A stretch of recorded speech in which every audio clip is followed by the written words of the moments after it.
formado parte de McKinsey & Company por 8 años, liderando la práctica de consumo en México. Es ingeniero por parte de la Universidad Panamericana y cuenta con una maestría por el Instituto de Tecnología de Massachusetts. Estuvo a cargo del área de desarrollo comercial en México para una de las empresas de manufactura más avanzadas del mundo. También ha liderado grandes proyectos estratégicos para compañías en México, Estados Unidos, Latinoamérica y Europa. El socio de McKinsey & Company en México, Agustín Gutiérrez, en Milenio Negocios. Muy buenas noches, bienvenidos a Milenio Negocio Televisión, este programa que hacemos cada semana con Regina Reyes Heroles.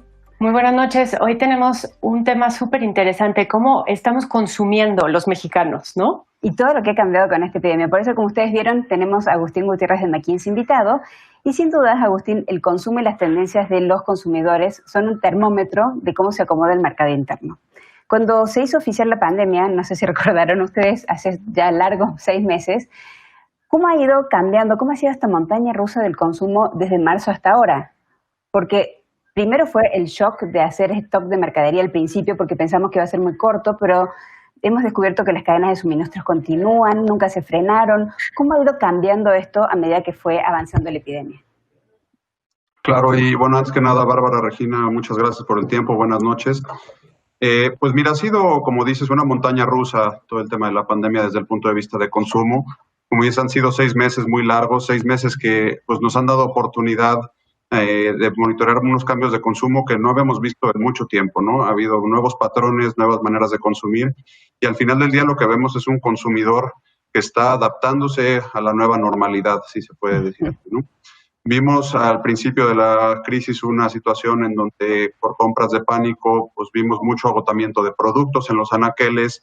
Eso conllevó a que la gente estuviera buscando probar nuevas marcas, nuevos tamaños, en búsquedas de, pues, al final del día no quedarse sin producto y también minimizar el número de misiones de compra que hacía los supermercados, ¿no? Entonces, al final del día, esto lo que nos lleva es, los consumidores están probando nuevas cosas, nuevas experiencias, nuevos canales, nuevos formatos, están usando mucho más online. Y lo más interesante de esto es, está formándose nuevos hábitos. Típicamente, lo que nos dice la ciencia es, toma entre 2 y 3 meses de repetición de algún hábito para que éste se forme y se vuelva permanente. Y pues como bien dices, ya llevamos 6 meses y contando en esta situación. Entonces, muchos de estos hábitos en donde la gente ha empezado a comprar online, por ejemplo, pues están declarando que les está gustando. Pero una cosa que me llamó mucho la atención es que estamos más optimistas en este último estudio que revisaron o que vieron ustedes, en donde más optimistas en términos de la recuperación económica, por un lado, pero por el otro también sabemos o pensamos que todavía vamos a experimentar de alguna manera caída en ingresos y en consumo. Entonces, ¿nos puedes explicar esto? ¿Por qué esta dualidad? Claro, con gusto, Regina. Y como bien dices, llevamos haciendo esta encuesta una vez al mes desde que inició esto, más o menos, ¿no? Y como dices, hemos visto en inicio más pesimismo, ahora tiende más hacia el optimismo, pero a la vez hay una realización de los consumidores de pues, esto no se va a acabar el mes que entra, ¿no? La gente se está adaptando ya a la idea de que esto va a estar aquí con nosotros pues, varios meses más. Sí, y justamente con el reporte, el último que presentaron allí en McKinsey, me llamó mucho la atención que algo que ha traído el confinamiento es un mayor cuidado del dinero. Se está gastando mejor, o por lo menos eso dicen, están cuidando el dinero, están pensando antes de comprar, están viendo más los precios, están ahorrando. ¿Esta es la primera vez que registran este tipo de tendencia de los mexicanos con el uso del dinero? Mira, te diría a mí algo que cuando reflexiono sobre las cosas de esta crisis, lo que me llevo es el consumidor mexicano ha sido sumamente adaptable, sumamente resiliente, ¿no? Y ha logrado ser muy flexible en su manera de gastar, en su manera de vivir, para adaptarse a la situación en la que nos ha llevado esta crisis. Si bien el comportamiento no es atípico a otras situaciones, muchas veces en crisis anteriores vemos que el consumidor típicamente busca estirar más el ingreso a través de compras de, por ejemplo, productos de menor tamaño, ¿no? Haciendo un trade down de marcas hacia marcas libres, por ejemplo, etcétera. En esta crisis en particular vemos un consumidor que se ha polarizado también en otras direcciones. Por ejemplo, vemos muchos consumidores comprando tamaños familiares más grandes. Ah, mira. ¿Por qué? Porque esto le ha permitido reducir la frecuencia de sus misiones al supermercado, ¿no? Típicamente el mexicano es alguien que va una vez al súper y luego durante la semana hace compras adicionales complementarias, ¿no? Cosas que se le olvidaron. Ahorita lo que estamos viendo es una mucho menor frecuencia de visitas al supermercado y a los autoservicios, pero también vemos muchos mexicanos donde la canasta promedio, el carrito promedio pues, ha crecido. ¿Por qué? Porque la gente está buscando optimizar la cantidad de veces que sale de su casa o que hace la misión de compra, tratando de comprar más y visitando menos, ¿no? Okay. Todo esto pues tratando de seguir las recomendaciones de distanciamiento que tenemos dada la situación. Agustín, otro de los temas que me llamó la atención es ese 88% de los mexicanos que seguimos con actividades dentro de casa, que no hemos terminado de salir de alguna manera, ¿no? ¿Cuáles son esas señales o esos pasos que estamos esperando para retomar de alguna manera y salir de casa a la nueva normalidad? Claro, mira, además de la vacuna, la señal, déjame llamarle, más importante que tienen los consumidores, de que están esperando los consumidores hoy en día, es las comunicaciones del gobierno, ¿no? Los mensajes que el gobierno dé y cuando el gobierno diga que se puede salir es la señal independiente que más confianza le va a dar a los consumidores de que se puede retomar la normalidad, ¿no? Adicionales a esto, como dices, está el tema de la vacuna. La vacuna es otro factor importante, si bien es secundario al tema del gobierno. Y tercero, y no menos relevante, es lo que vean que está haciendo su familia, sus amigos y sentirse seguros cuando salen de casa, ¿no? A mí me llamó la atención en el informe un detalle que yo antes no había visto, por lo menos yo, que ahora los consumidores están mucho más atentos al packaging de los productos, a la higiene, a cómo está presentado algo cerrado. ¿Este era un factor que aparecía en las encuestas que ustedes hacían de consumo antes? ¿O esto es de estas nuevas tendencias que llegaron para quedarse a causa de la pandemia? Mira, te diría, Bárbara, si bien el tema de calidad, de higiene e inocuidad en los productos, particularmente en alimentos, siempre ha sido ahora sí que una preocupación de los consumidores, el nivel de awareness que los consumidores tienen hoy en día sobre ese tema se ha disparado sustancialmente, ¿no? Entonces, hoy todo el día los consumidores están buscando precisamente esos empaques que garanticen y les aseguren ese tipo de higiene y que permitan por realmente sentirse seguros al consumir. En términos un poco de las cosas que no estamos listos para hacer, ¿no? O sea, creo que vamos al supermercado, adquirimos ciertas cosas, tenemos estas salidas en donde nos sentimos cómodos, nos fijamos en las marcas que estamos comprando, ¿no? Quizá, ¿qué es lo que todavía ven ustedes que no estamos listos para hacer? Te diría dos cosas. Cuando ves a nivel categoría cómo está el comportamiento del consumidor, hay categorías que han tenido incluso gasto superior al que tenían desde la crisis, principalmente todas aquellas que tienen que ver con higiene personal y limpieza, ¿no? En donde hemos visto un cambio de hábitos hacia mucha mayor limpieza, mayor conciencia de la necesidad de lavarse las manos, de desinfectar superficies, etcétera, ¿no?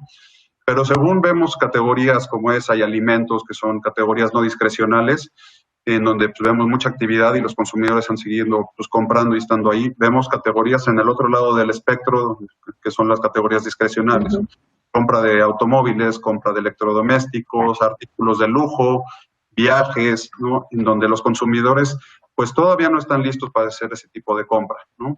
Si bien, como hemos visto, ya ha habido una recuperación en esas categorías, ya sea por razones de ser cuidadosos con el ingreso, ahorrar y ser muy precavidos, o simplemente por la falta de confianza, por ejemplo, para emprender viajes, los consumidores pues han dejado de gastar mucho en esas categorías, ¿no? Entonces, ese tipo de categorías discrecionales son en las que todavía no vemos un regreso a la normalidad y que los consumidores pues siguen adaptándose a ellas, ¿no? Y justamente por eso a mí me llamó la atención que, desde el punto de vista de los locales, sin duda las ventas en tiendas físicas han caído un montón. Hemos visto incluso el cierre de muchos locales, pero en su encuesta, cuando le preguntan a los consumidores, la gente tiene más ganas de ir al supermercado o a una tienda que tener una reunión familiar. 66%, 44% versus 14%. ¿Qué nos mueve a salir a comprar? ¿Qué están notando en eso que es más importante que juntarnos con la familia en una reunión? Claro. Pues mira, te diría, el hábito de salir al supermercado siempre ha tenido una connotación cultural muy importante, ahora sí que en nuestra cultura, ¿no? Como mexicanos.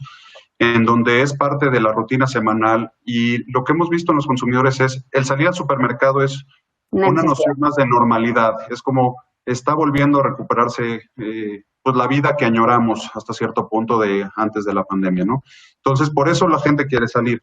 ¿Por qué? Porque hasta cierto punto también lo ven como una misión individual, una misión en donde el contacto con otras personas es relativamente bajo, ¿no? Y la exposición, si bien es superficies grandes, etcétera, pues no es una exposición tan cercana como una reunión familiar o una reunión social, por ejemplo, ¿no?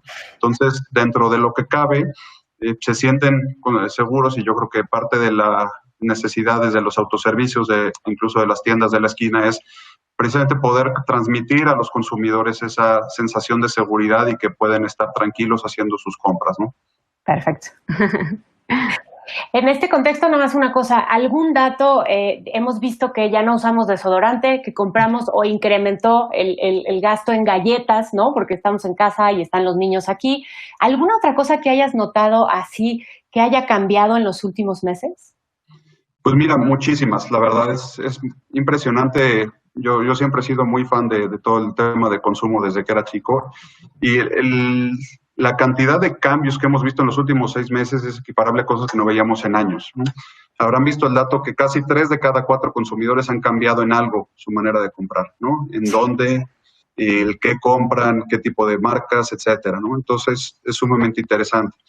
Hay muchos cambios de hábitos, como les decía, por ejemplo, el tema de limpiar. Es impresionante cómo se ha disparado ese tipo de categorías. Pero otros, por ejemplo, que al ser el hogar el nuevo centro de nuestro universo, ¿no? El hogar es no nada más tu hogar, sino es tu oficina, es tu sala de reuniones, el nuevo café, ¿no? Entonces, exactamente, ¿no? Entonces, al ser el hogar ese nuevo centro del universo, pues hay muchas cosas nuevas que se han visto. Por ejemplo, no sé si han visto la tendencia de hornear pan en casa, ¿no? Es una categoría que se ha disparado muchísimo, por ejemplo, ¿no?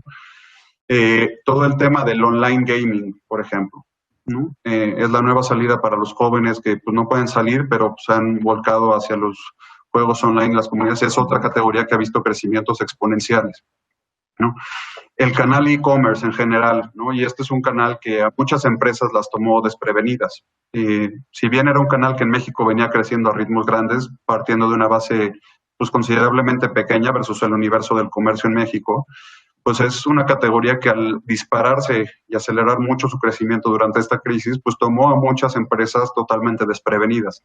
Entonces no pudieron reaccionar, no estaban listas para pues, el pico de demanda que surgió con esta crisis, y los ha forzado a adaptarse muy rápidamente, ¿no? Entonces, la verdad es que es muy interesante cuántos cambios hemos visto en los últimos 6 meses, y particularmente lo que es desde el principio, cuántos cambios ya van a ser parte de nuestro nuevo día a día, ¿no? Porque pues ciertamente ya hay esos hábitos que se van a quedar aquí. Ha sido la prueba de mercado más grande jamás imaginada en la historia de la humanidad, yo creo. Exactamente. Bueno, muchísimas gracias por acompañarnos en el día de hoy, Agustín. Muchísima información súper interesante, no solamente para la gente de calle como nosotros, sino también para las empresas que nos miran seguramente. Muchísimas gracias, Regina, como siempre. Gracias. Muchísimas gracias a ustedes. Buenas noches. Gracias, Agustín. Y a ustedes también muchísimas gracias por acompañarnos. Seguimos en semáforo entre naranja y amarillo. Cuídense mucho y nos vemos por aquí la próxima semana con más Milenio Negocios Televisión. Muchas gracias.